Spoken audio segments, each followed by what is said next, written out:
everyone. Welcome to another episode of the Brown Power Analysis. Today, I have a special guest, Tara. Tara, why don't you tell everyone a little bit about yourself and tell me? I want to hear a little bit about that hike, not the hike, the biking thing you just did just recently.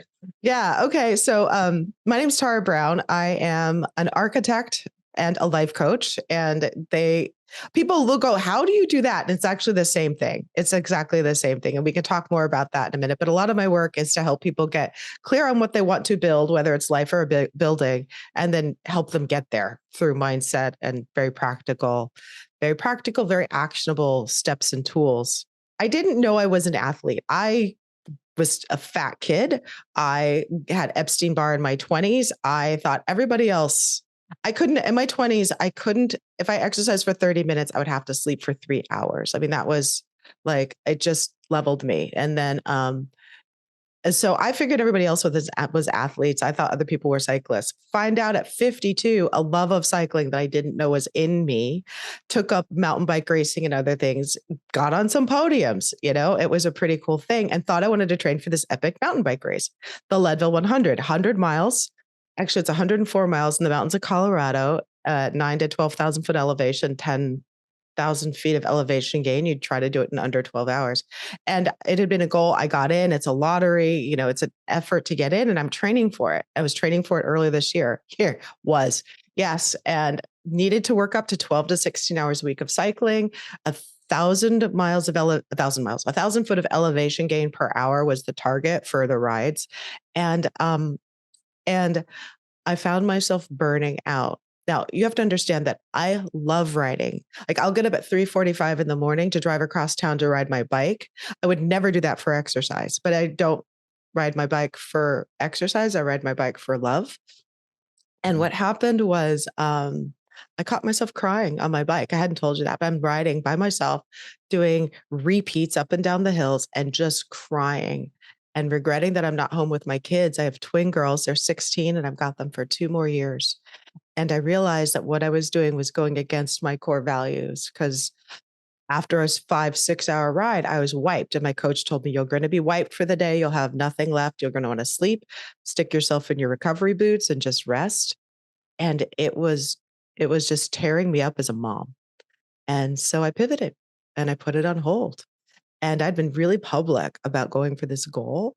And I'd enlisted people to help ride with me. Of course, no one really wanted to do those kinds of crazy rides. But it was the best thing I could have done, because it was just out of alignment. And so, yeah.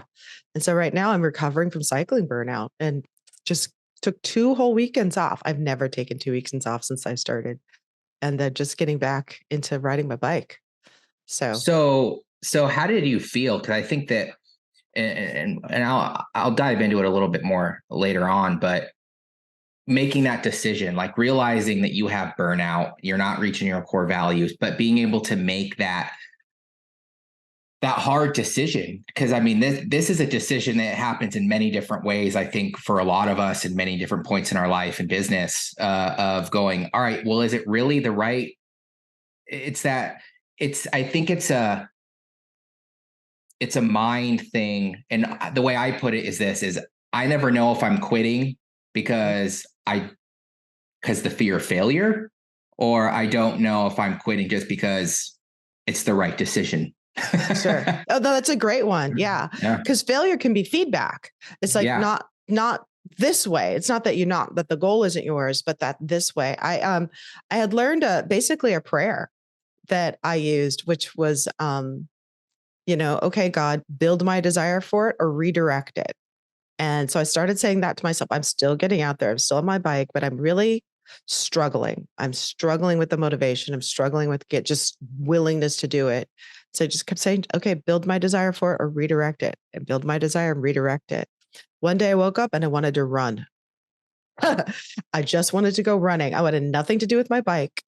And day after day, I just wanted to go running. I'm like, okay, that was my clarity, was when my whole appetite for cycling, which I love cycling. I mean, I was riding 4 or 5 days a week leading up to just making this decision.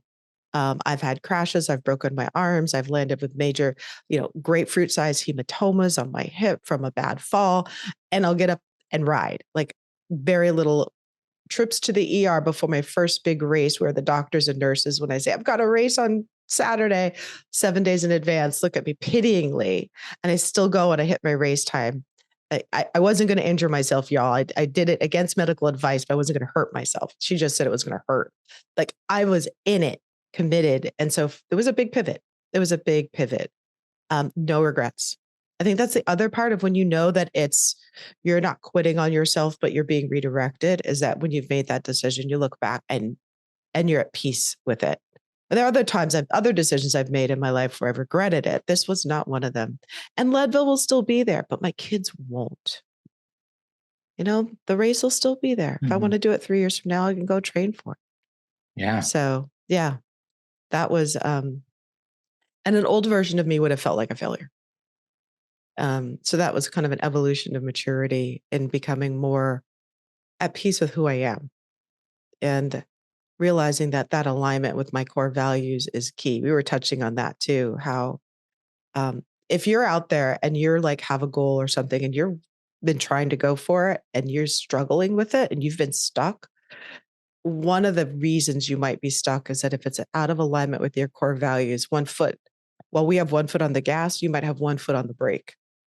And when you realign it with your core values, you might discover that is the piece that pulls the brake off, and that you'll just go forward towards what you want to create.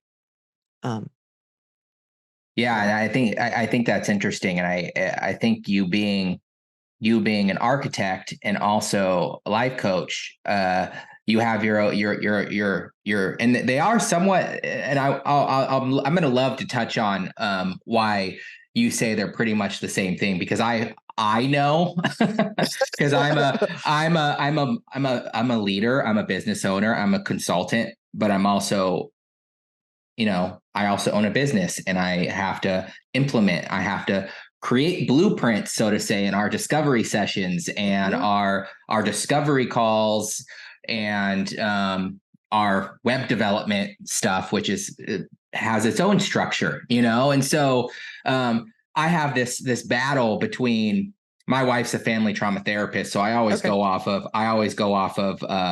the therapist colors, the colors of defining the kind of person people are. And I think it's orange, gold, blue, and green. And green's the rarest, blue's the creative. And I always kind of say, I mean, I got a visual communications degree, so I'm a very creative person, but it battles with I'm also a technical expert. So they battle each other, and it's hard to lead or delegate or do certain things effectively because they keep battling with each other. So I want to hear a little bit more about your take on that, and how you feel that, a little bit about what you do as an architect and a personal life coach, and how they relate and how you handle some of those shifts. Sure. I'll start with how they relate, because I think that'll help explain how to handle those shifts. So in architecture, if I were working with you, my clients typically have an idea of what they want to create. They might not know what it wants to look like. Most often it's like a bullet point of things that they would want their project to achieve. Now, my work is in the healthcare space. I know you're in the Phoenix area. I'm in the Phoenix area. There are major healthcare systems. I helped one brand new hospital get built, a major expansion to another well-known healthcare facility. So I've done over almost $500 million of construction in architecture. So I've done this for more than 20 years. I know this backwards and forwards. And if I was working with you as one of my institutional clients, you typically will come to me with, I need to, let's just say it's a new patient care floor. It needs to have 25 rooms. It needs to have this line of service. I'm going to have this much staff. I need to be able to do this much throughput. I get a list, right? A bulleted list. My job is to get into your head, to take your bulleted list and translate it into a visual language that can then go from general to very specific. Okay, I need a door to this room, down to I need a door that locks this way, that has this specific hardware and these specific hinges and is made out of this material and has this fire rating, very specific. I have consultants that help me with that, by the way. We don't do this all by ourselves, but very, very specific, so that it can be handed off to a master builder and that they can start the construction. The master builder's job is to take care of the means and methods. And this is actually contract language, means and methods. My job as the architect is to check the construction for conformance with design and redirect it if it's getting off track, right? Everything is created the same way. So if I was working with you as an individual in a coaching relationship, the methodology I use is first to help you get really clear a vision of where you want your life to be in 3 years. And when I say really clear, not just SMART goals, this has got to be feeling, see, smell, touch, taste. It's an immersive experience. It's a visual language. So you start to create mental pictures, a written document, and then you hand that off by learning mindset tools and ways of working with your thinking combined with action. You're handed off to a master builder, in this case, the universe. In this case, whatever it is that creates our world that we're in, that will go to work building it. Your job is to correct what shows up in your life for conformance with the design being that vision. And so then you're going to, nope, we're talking about how do you know if it's failure or feedback, right? This is feedback, not this way. This isn't in alignment with what I want to create. And so we redirect. In my case, I pivoted around cycling, right? And until it shows up into form. When I was 27 years old, I had moved to Phoenix from North Carolina, and I had done a meeting room for the Charlotte Douglas International Airport. It might even still be there. I don't know. And I'd done all the design work and I'd really envisioned it. And it was like, it had steps, and it was supposed to sit about 100 people. And I applied everything I'd learned in acoustics to making this room acoustically good. Not an acoustic expert, but certain things that I did. And then I moved to Phoenix. I never got to see it built. A year later, I had an opportunity to go back to Charlotte, and someone got to take me a tour on the space, and I walked into the room and I had a total deja vu experience. And I realized I'd already been there. And as a designer, this might be familiar to you, but I'd already been in the room. Like if you've ever had that visceral, you walk into a place and it's like you're unsettled because it's that total deja vu. I had that. And I'm 27 years old. I'm not even a licensed architect yet. I just finished graduate school. And that got my attention because I realized as an architect, I occupied the future space while the world caught up to what was in my imagination. Like there's a lot of work to make that happen.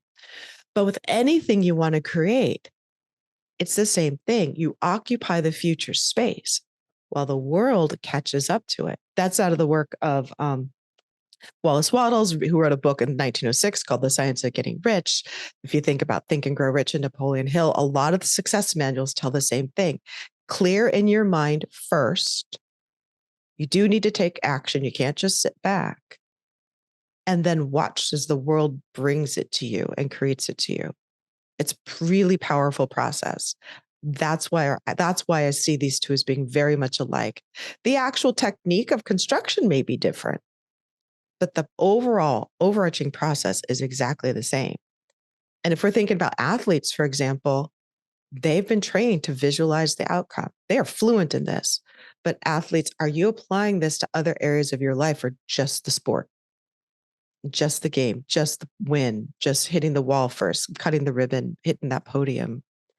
So that's to me why and how they're actually the same exact thing, because it's just exploring the creative process.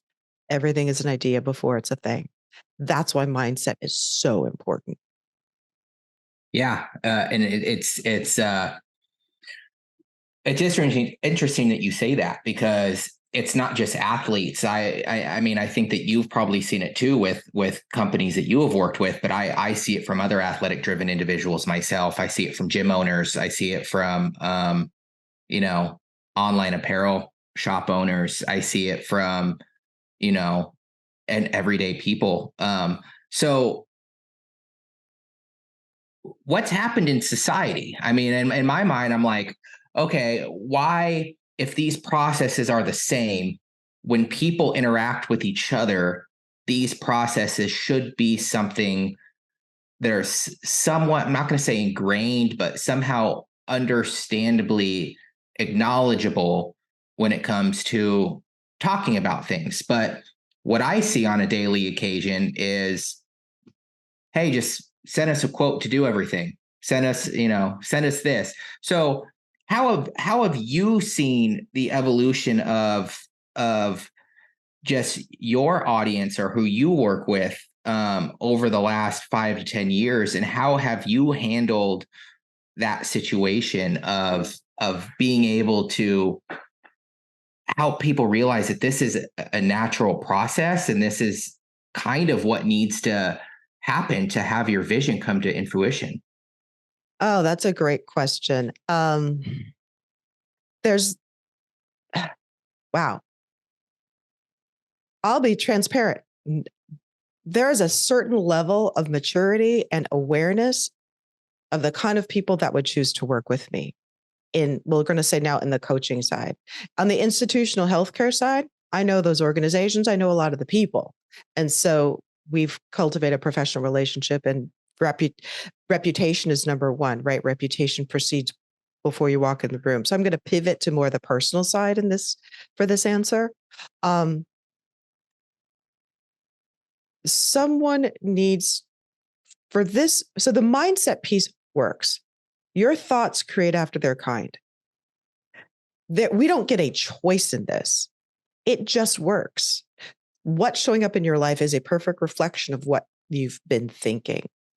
It's nuanced, it's subtle, and we don't have a choice in that. We have a choice in what we think.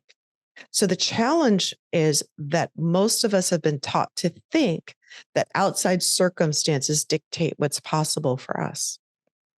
But if you there was a book written in the late 1980s called The Holographic Universe. The idea is that the universe is a hologram, and a hologram, if you're not familiar with it, most people have probably seen them somewhere.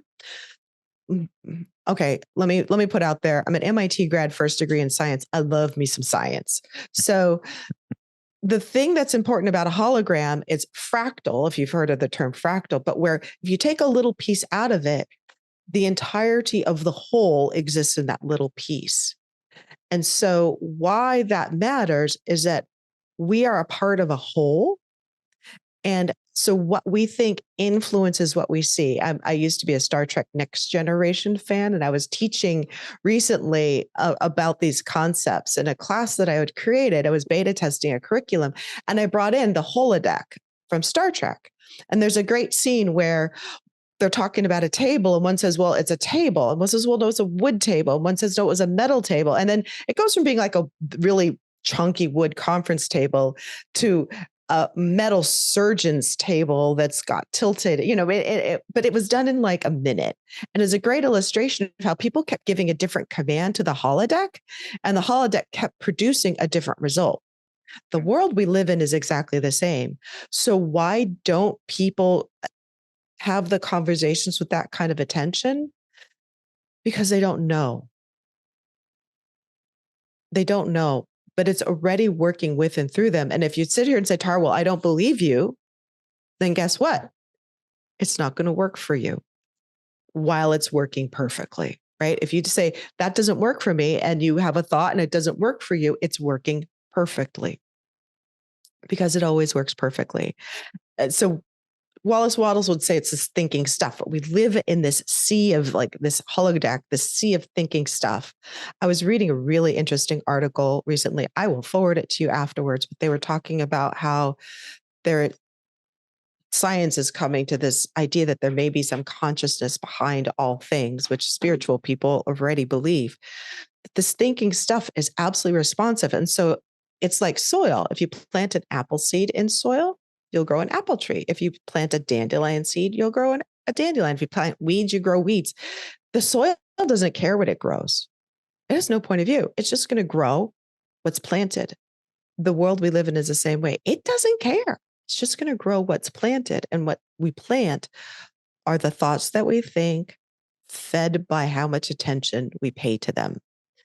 So I was teaching at a mastermind group a couple of weeks ago in San Diego, and someone asked a question. Well, what am I supposed to do with these thoughts that come to me? And you're not responsible for for your first thought. You're responsible for what you do with it. And so how we entertain it, is that thought in alignment? Going to go back to that design thing. Is that a thought alignment with the vision that we want to create, with the business success? I work with some business people. Right now I've got a client. We've been working together a couple months, and it's great. Her business has increased, her revenue has increased 58% over 2 months ago. I feel like that's a pretty good success. Mm-hmm. We're going to work together for at least a year. But the nuance, it's the nuance. It's just like, it's like the little pivot. She's an expert in what she does. My job isn't to help her be a better, her specialty is actually cancer nutrition, and to help people get into remission by using nutrition. My expertise isn't that. I listen to what she says. And when she's saying things that are out of alignment with what she stated she wants to create, my job is to help correct. Is that what you want to create? Because I listen for limitation in thinking. Is that a limited thinking? Well, you can only have so much success. I can only handle this much work. It's too much.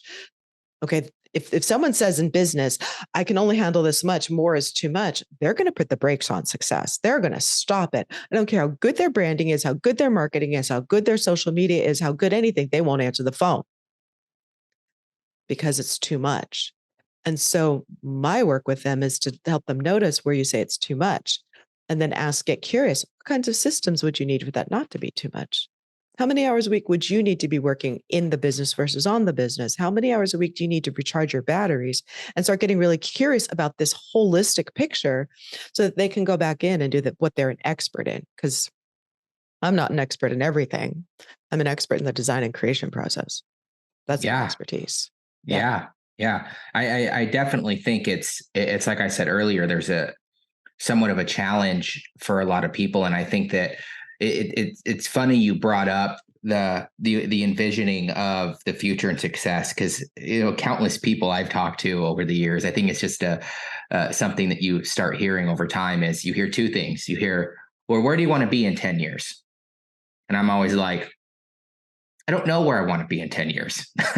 I'm enjoying now. I'm not necessarily looking into the future and saying, oh, I want, I envision this and this yet, because I don't know where I want to take this business yet. But then you also have people saying the hard one is, oh, just start delegating and just start delegating. And I think that there's this common thread that of space that a lot of people don't talk about. A lot of people talk about making it to $100,000, and a lot of people talk about, making it once they reach that $1 million. Like, oh, I'm going to go from 1 million, I'm going to go to 3 million, I'm going to go to 10. No one ever talks about that struggle of business owners between 100,000 to $1 million. No one ever talks about it. And that is by far, I think, the most crucial and hard area for business owners to handle, no matter what business you're in, because, and I'd love to hear your take on it, because you kind of have two businesses going on right now. So you must have had a point in your values where you've decided, hey, I have more I have to give, or I have to do this, that be able to help you branch off.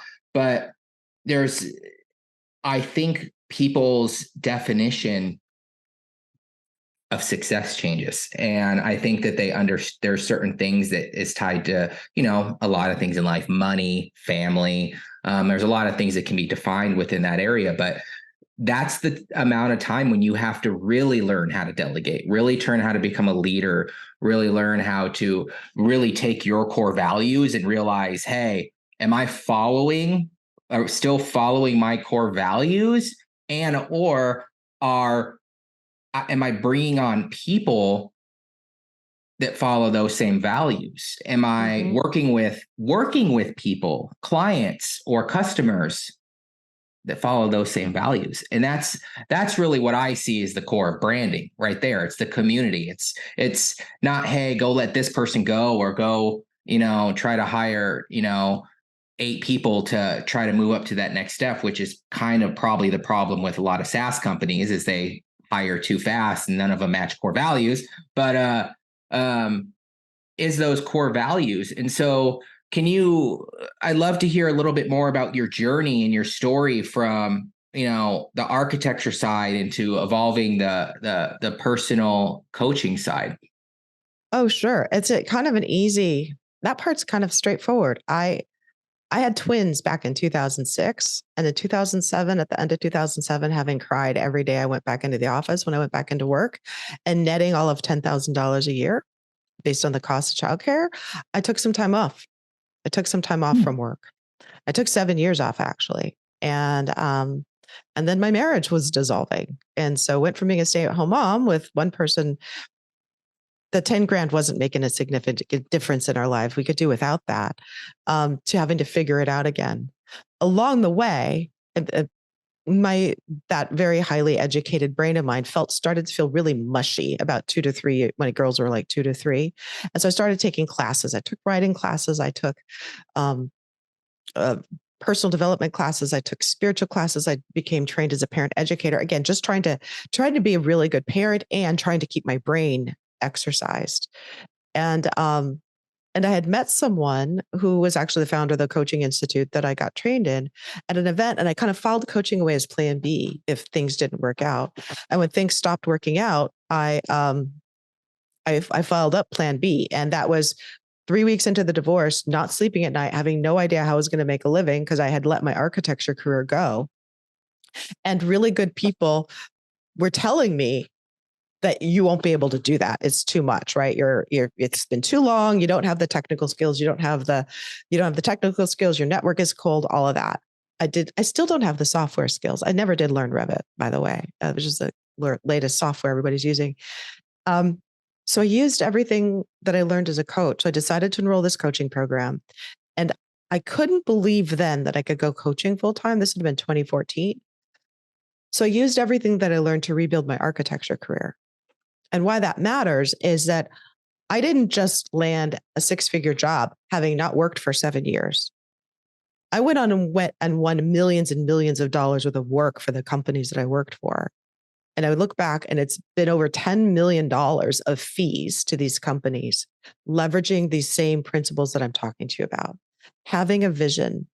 And in this case, what I've come to love is in this space that we work in, we do a lot of proposal work. So there's proposals put out, we respond to proposals. We have to do, there's the written document, get to the interview, and then interview.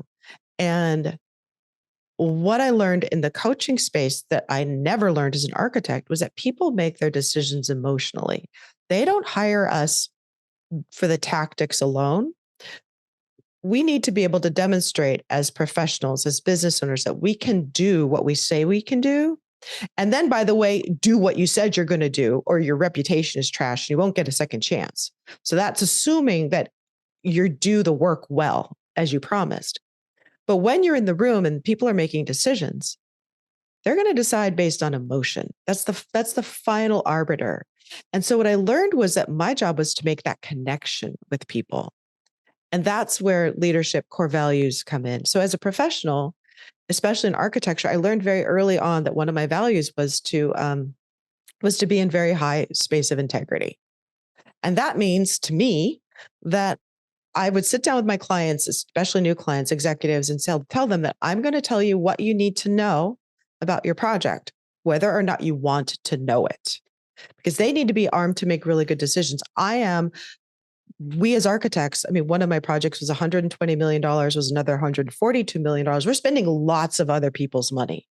So I need them very well informed to make really good decisions that are business decisions so that they can keep me moving forward. As a creative, if your clients stop making decisions, you can't serve them. Mm-hmm. But if they're looking at me and I don't look like, I'm also not the atypical architect. I'm not a man. I'm not tall. I have more more color in my skin, right? I don't walk in the room looking typical of my industry. And so I have to deeply earn their trust through integrity, through living into what I say, through having difficult conversations, even when it makes me incredibly uncomfortable. And these are alignment with core values, and then lead into that. I did that instinctively then. I didn't way back when I started that. In the coaching work, I would walk into I work with my interview team and say, okay, if we've won this project, how would we have interviewed? And that changes how you think about it. Not like I'm competing against somebody else, but if we knew we had won this project, what would we say? How would we think? How would we approach the interview? How would we approach the proposal? Another thing, at least in my industry, this may be true with the businesses that you work with, and the people listening, is architects, we spend a lot of time talking about ourselves as professionals. Me, design, design, design. But we don't spend a lot of time talking about what we talk about what the client wants for their building. But again, they're not making that final decision on the design alone. They're making that decision in part on this intangible emotional connection that they have between you and the project team in front of them. How can we make them a success? How can we make not just their business a success? This is a customer relation thing. How can we make that individual a success for having worked with us? So one of the tools that I work with my clients on, all my clients, but especially my business clients, is a tool that I've developed I've called micro visioning. So you were talking before about where do you want to be 10 years from now? We can talk a long time, but I work on a 3-year time horizon for a whole lot of reasons. I think 10 years is too far.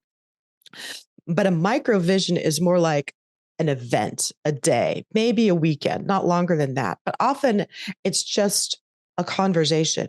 You have a chance to have a sales conversation for someone. You got an hour of their time. We live in an abundant world. There's plenty of money. There's plenty of resource, but we all only have so much time and we don't know how much. So someone's given you their most precious resource. The questions I ask people around microvisioning, the first is, what would you like to get out of the conversation, right? If it went really well, and how would you feel is the second question.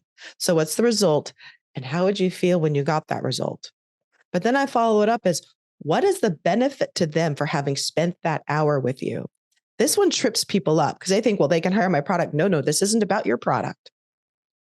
This is about, they spend 1 hour of their time with you. What is the benefit to them for having given you that hour, whether or not they hire you? And then how would you want them to feel? Because this flips up the way people are thinking. Now, how do we serve them? So if you want them to feel happy, comfortable, good, you're going to have to approach them in a way that invites that. We can't make that. We can invite that.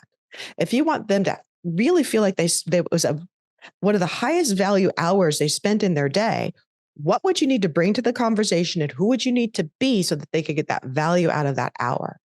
And when you've done that, you've just been very different from every other sales conversation that they've had that week, that month, that year, because very few people are trying to give to them in a sales conversation. They're trying to take. And to me, that's then backs to alignment with core values. So if your core values are integrity, if your core values are excellence, if your core values are bringing value, then every conversation you have wants to bring excellence, value, integrity to it. And sometimes that's really uncomfortable. And that's where the rubber meets the road. That's where the personal development happens, is when we live into those core values, even when it's uncomfortable, even when we'd rather like stay in bed that day, even when we don't want to pick up the phone to have that difficult conversation with the client because things didn't go as planned. When we lean into that, we grow. And then also the trust of our clients and our customers grow. And how we handle, it's easy to handle the easy stuff. The art is in how we handle the hard stuff. When we can handle the difficult stuff well, we can create really lasting, deep client relationships that create repeat business after repeat business.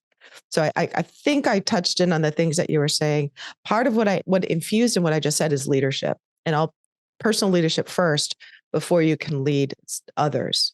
But really thinking about what's that 1 hour going to look like? What would that, and not scripting it, rather being intentional about the experience. I had a client do this. She and her son had started a furniture company, and they were going into one of the major, it's Salesforce. They were going into Salesforce to have a conversation with the facilities director.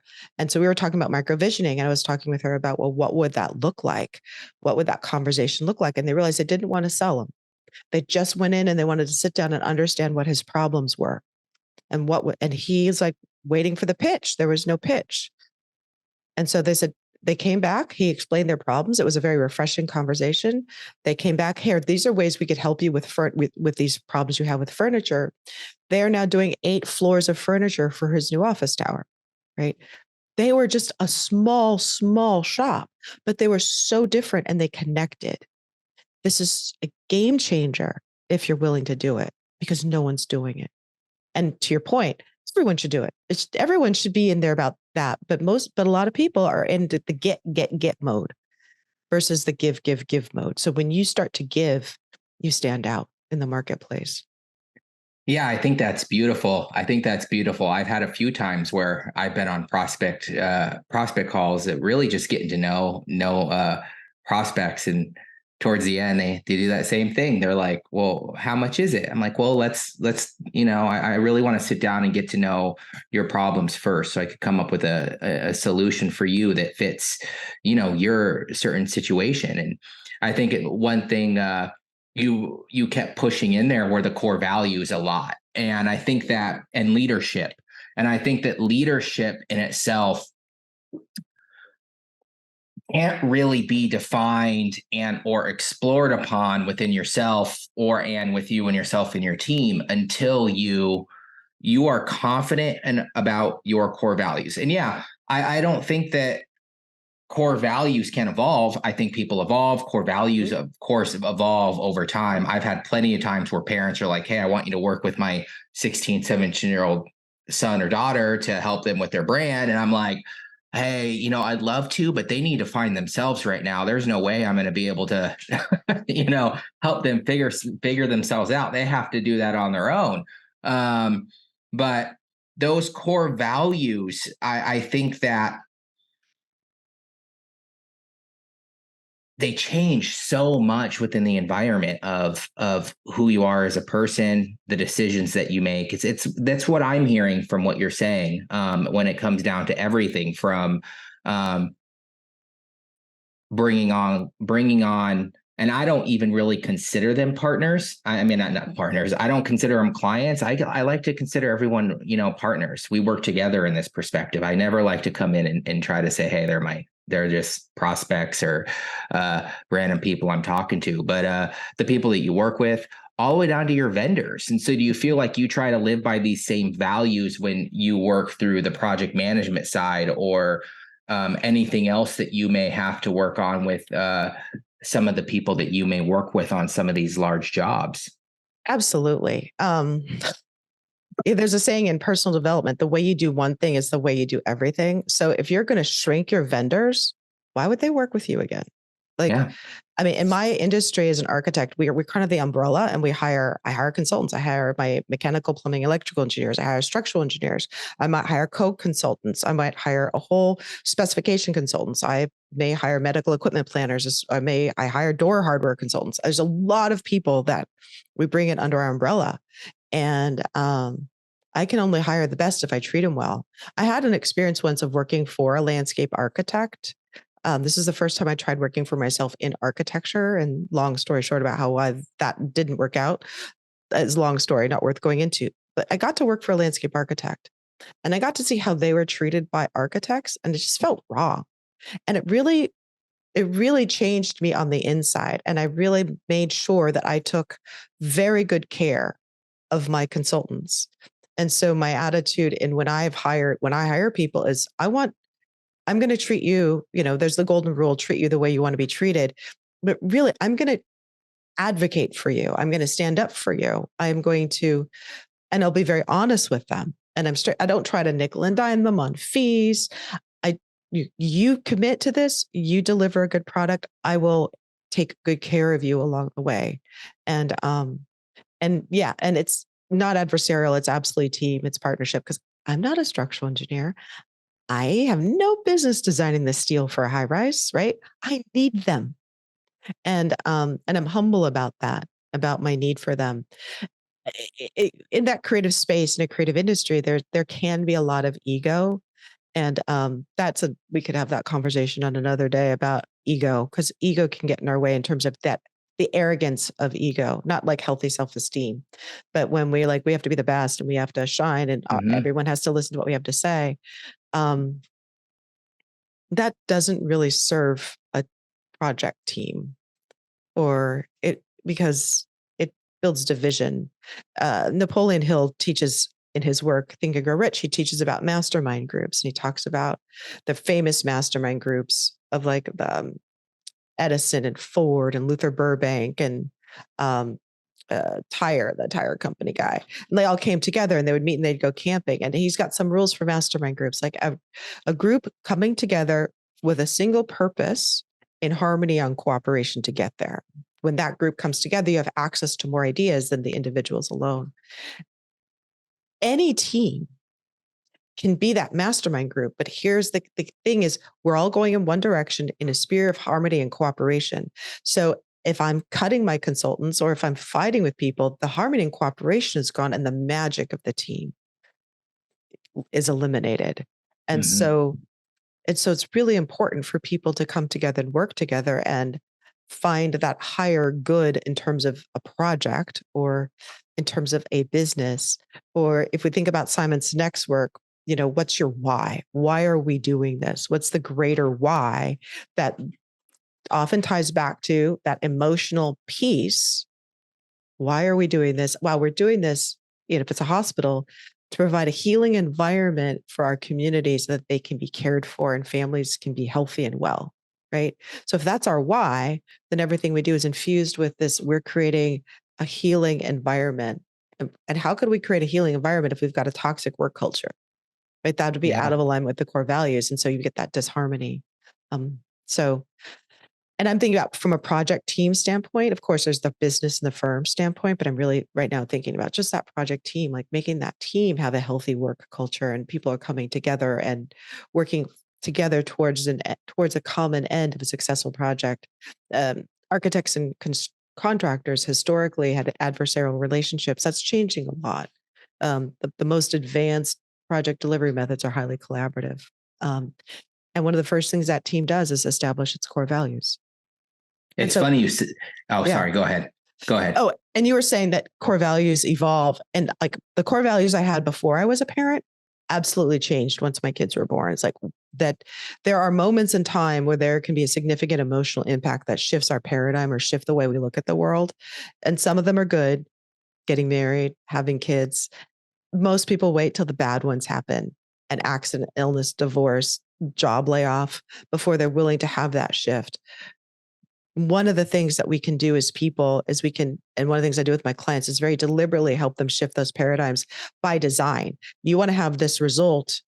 You want to have this kind of, let's say the jump between 6 figures and 7 figures is a lot of personal growth. There's a lot of good you have to be willing to let in. And to your point, you can no longer be a full solopreneur in most industries, right? Unless you've got 10 coaching clients paying you $100,000 a year and that's all you're doing, and you can command that, you've got to have a team. So now you have to work through people. Well, how are you going? That's a lot of personal development in that scaling from one to the next. And you have to be willing and capable and able to actually allow that amount of success in. I have seen clients shut the door on success because they weren't ready to receive that much good. So part of it is just increasing our own self-worth and our sense of Yeah. deserving so that we can accept that and let it in and let it be easy. So, Well, yeah. I think that's probably one of the hardest things that a lot of people have to deal with. Funny you said a few things there that I was going to touch on. Mhm. Two of my core values are integrity Mhm. and no ego, Yep. because it's there's an understanding skill set that everyone has, and I want you to be happy, and I want you to be able to demonstrate your craft confidently because you're good at it. You're allowed to be confident in what you do. But as you said, when you have an ego, there's a blindness there of what it really does is it ends up pushing away collaboration. And the other side just doesn't feel like they can collaborate into the effortness of the team or the community. And I personally, in the last year and a half, I can count on my finger every single person that I thought had certain set of core values that unfortunately are no longer with us. And it's because, funny enough, one of them was because they had no ego. I mean, they had an ego, and the other one was very nice person, but there was a sense of not really having integrity hidden in there. And so it makes it very easy. And I'm not saying that they're not good people. I'm just saying that they don't fit my core values as what I want to portray to my clients, because they should have similar core values. So, and then another thing that you kind of brought up there was, which I think is beautiful. And I didn't really tell you this, but I've kind of gone through this shift myself over the last year and a half. I funny enough, I have a 1.5-year-old and a 4-year-old, and my wife just found out she was pregnant a couple of days ago with our third. God bless you. Thank you. I appreciate it. And it's funny because I cry. I was writing on Threads the other day about how I'm watching Encanto and I'll get butterflies and I'll cry towards the end of that movie. It's okay to be vulnerable with people. It's okay. It's okay. Yep. And that shift, the business was my baby before my kids were born. I was really in 100%. And then that spot of what you said, you have to let the good come in, really, really takes effect. And a lot of that comes down to really looking at your core values, and understanding like, well, it's okay that I may not want to go this direction anymore. It's okay that I may only want to work 6 hours a day. I'm sorry. I want to be around my kids more right now. It's okay that my business isn't what everyone's telling me. Oh, you have to grind 60 hours. You have to do cold outreach. You have to do this. You have to do that. You have to build the business pipeline. And it's like, I'm sorry, I'm not going to diminish having time with my kids growing up because of that. Well, you and I share that value because I've decided to continue my boutique coaching business as a part-time business and not full-time, because I have my daughters for 2 more years and I have them half the time. And that time is irreplaceable. And I've really, back to what we were talking about regarding the mountain biking, like how do I choose to pivot? And I had to do the same thing, build it or redirect, because it was getting out of alignment with my core values. And you're not going to get that time back. And I'm going to tell you something, being further down the road as a parent than you are, and just hearing your values, you will never regret it. There might be some things you kind of wish that you had that you didn't have or something, but you will see the results in your family, but you will have the results in your heart because you lived according to your core values. And that's not something that we ever regret.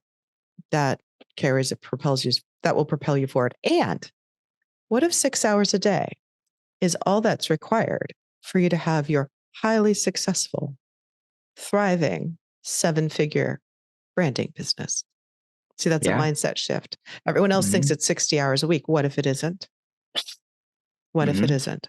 It's a great way to think about it. It's the way you talk to yourself and the positive energy you put out to yourself that help you, like you said, get that success that you're trying to hold back from yourself.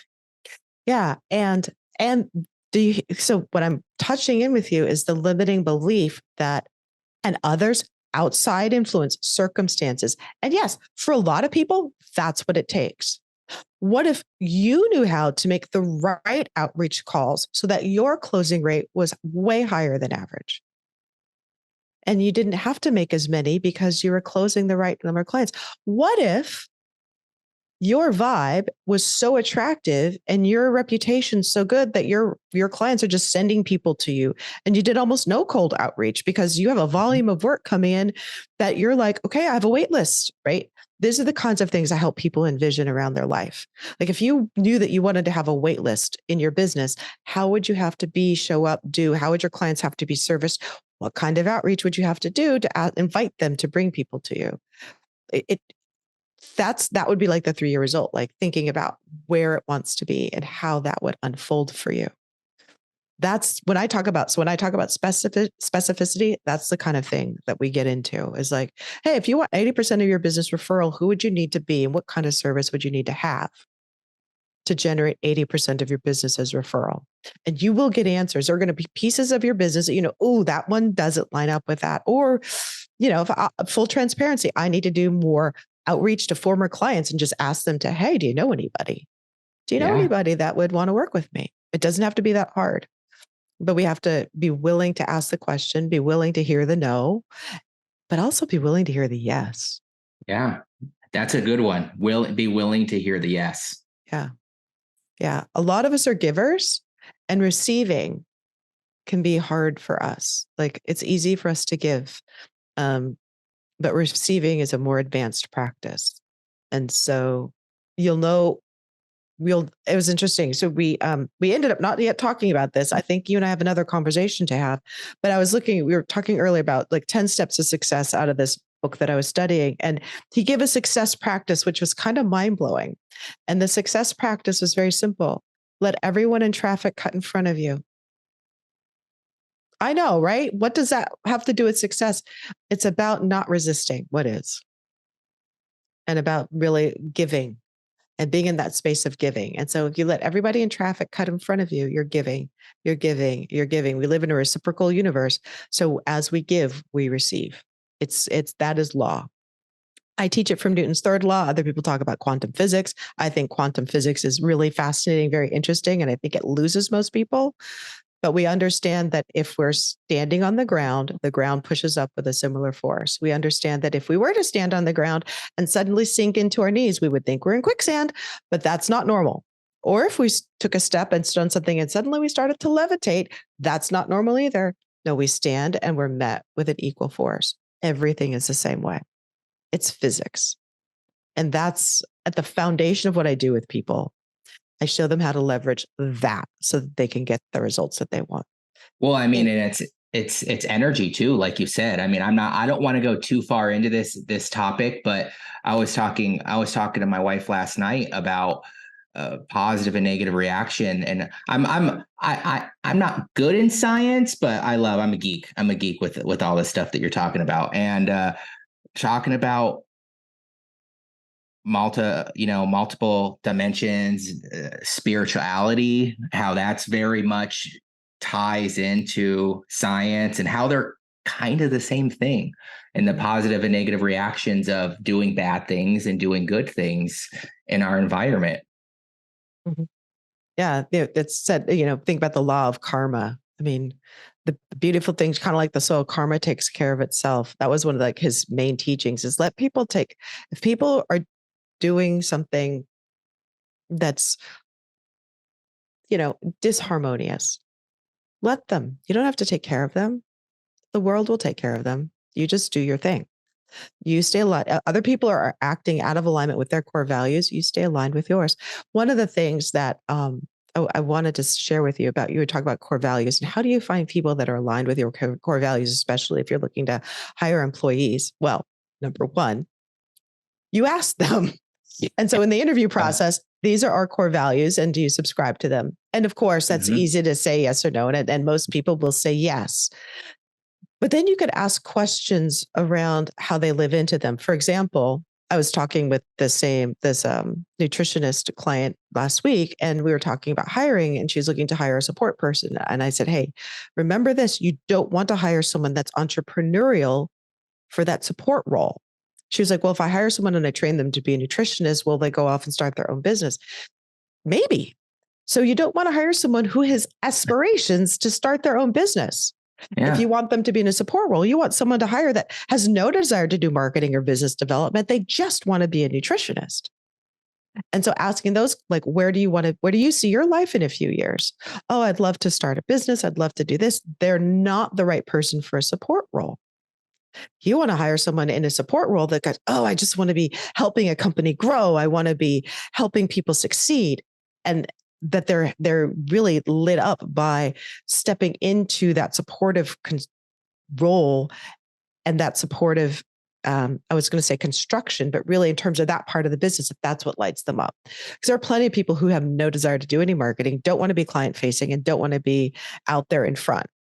Can I just do my work and go home?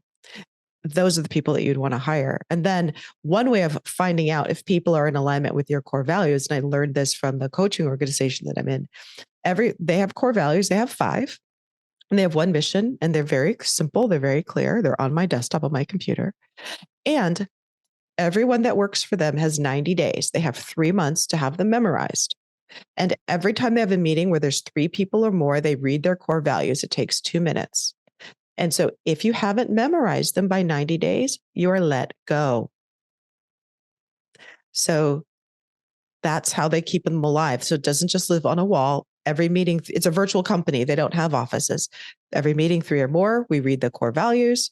I say I'm a contract teaching for them and one of their, so I attend some of these meetings. I'm someone who has had to learn and memorize the core values, and they live into them to the best of their ability, but they keep them alive. They don't just hang on a wall. And so not only do people know them, they have them memorized. We believe in people. We believe in integrity. We believe in fun. We believe in growth.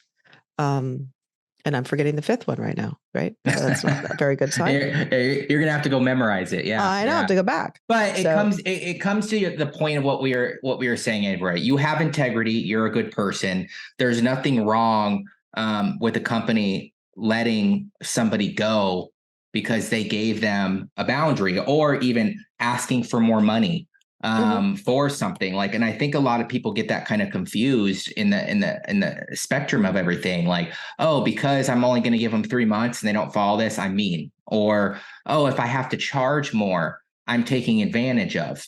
And it's like, no, you can't think that way. If you're really down with integrity, or you're trying to become a good leader, that person may not be just the right fit for you, but they're going to thrive somewhere else. Right. This customer will end up making a wrong choice and going somewhere where he's going to lose more money than what he's going to pay you to help him grow his business. So there's those kinds of mindset shifts as we're talking about that, as you were saying earlier, those positive affirmations on ways you need the outcome of looking at certain things to be able to get that success that you're really looking for. Yes. And so much of it is nuance, because our limiting beliefs often are invisible to us until we hear ourselves. We might catch ourselves say them, but we tend to be surrounded by people who believe what we do, right? Like attracts like. And so our friends might not notice. And so for example, you have to work 60 hours a week and work really hard to have a successful business and to grow one. Yeah. Well, yeah, that's one way. And a lot of people are going to agree with you. Most people in the entrepreneur space will agree with you. You're only working 60, right? We're a startup. We work 80 hours a week. We dedicate our lives to this. That's one way, but that's not the only way. But if all you ever hear is that, you're not going to see that that's actually a belief system. And that if you said, well, if I have 6 hours a week and I'm creating a highly successful business, then you would be doing some things differently than if you're working 60 hours a week.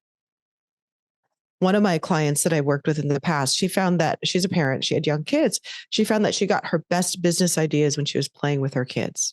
So she took Wednesdays as home day and she played with her kids. She had a financial services company. And she played with her kids. And while she's playing with her kids, she got all these business ideas. And so also finding out what helps you think and create and thrive, and building that into your day and your week, especially if you're doing, I haven't read the 4-hour work week. I haven't read those books. I probably should, but asking different questions is a fine place to start. Their belief system, money doesn't grow on trees. Money's hard to come by. You have to work hard for money. There are people that don't, that it just comes to them. What do they believe? Oh, there's always enough. And so really checking because we're going to act in alignment with our beliefs. That's the thing. Mm-hmm. If the belief didn't drive our actions, it wouldn't be so important. But since our belief systems do, then its beliefs shape our thoughts, shape our feelings. Our feelings drive our actions, and if actions, of course, shape our results. But so if we're feeling if we're thinking, oh, this is an awful day, I just don't want to get out of bed, we might struggle through the day from a feeling and be sluggish and not take the action. Or when we get on the sales call, the conversation, oh, hi, I'm so-and-so, we all know we need to have a smile in our voice. We need to be upbeat. We need to be positive, and we might not be feeling that way this day. And, but that thinking can set the tone for the whole day because we feel crummy versus thinking, okay, I didn't get as much sleep as I would like last night, but I'm surprisingly refreshed. And reminding ourselves throughout the day, I'm surprisingly refreshed. This is a good day. It's a brand new baby day. I am grateful that I get to be alive. I'm grateful that I get to do this. Wow, I get to interact with so many interesting people. And from that point, we get on the phone. Hey, how are you? I'm so-and-so. Oh, wow, is that what you're interested in? And our whole thing, the way we do it is different, even if it's the same action, and our results will be different. It all starts up here. It all starts up here. That's why mindset's so important. Well, I think that's a good spot to end it for the day. I think you and I could go on all day. I think so. Yeah. And what I'm going to do is I'm going to ask you, let's have another one. Let's jump on another hour one. So if you want to go through and pick another time in the next couple of weeks, let's try to get you on and do a double whammy for this. Cause I think that there's so much more we could talk about within this spectrum. And I think you have a lot of knowledge that you can share with the audience. I would love that. That would be amazing. I will do that. Beautiful. Well, I want to thank you again for jumping on. Why don't you tell everyone where they can possibly find you and any information that you'd like to hand out to the audience? Sure. Probably the best ways. The place I'm posting most right now is Instagram at Tara Brown Professional is where you can find me and DM me. I do have a gift, a lead magnet. If you guys want it's an abundance ebook. It works for everyone who uses it. If it calls you, sign up for it. giftfromtara.com/abundance. It's a series of affirmations to really kind of help you catch your own thinking and shift your mindset. But I'd love it if you'd follow me on Instagram at Tara Brown Professional. And I'm working to grow that audience. Stepping out into social media has been, if there's a place where Tara's had her foot on the brake, that's where, so this is very transparent. It's where I'm looking to grow. And well, we can talk about that next time. I think that will be a good subject for our next call, because I'm really big into how branding helps develop you as a person. So taking that first step into social media is going to be a learning experience for you to evolve and grow. And as you can see already, you're having that challenge. And so I love to talk a little bit more about that and maybe some of those limiting beliefs that you may have to help you, push forward with your social media side. I would love that conversation. That would be amazing. That would be a huge gift to Tara. So yeah. All right. Well, cool. Again, thank you everyone for jumping on to another episode of the Brand Power Analysis. We'll have Tara on again soon, so you'll hear her for a second episode. But thank you everyone for joining today. Thank you.